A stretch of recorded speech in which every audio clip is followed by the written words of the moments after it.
నేను ఎంత ఈ లోకము ఒత్తిడిలోనికి తీసుకున్నా, ఏ ఆకర్షణలోనికి తీసుకున్నా, ఎలాంటి ఛాలెంజెస్ నీకు ఎదురైనా, ఎలాంటి సవాళ్ళు నీకు ఎదురైనా, నువ్వు ఏం చేయగలగాలి?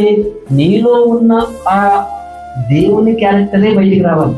ఆ పరిస్థితులు నేను తట్టుకోలేకపోయానన్నా, ఆ పరిస్థితుల్లో ఎవరైనా పడిపోతారన్నా, ఆ పరిస్థితుల్లో ఎవరైనా అలాగే రియాక్ట్ అవుతారన్నా.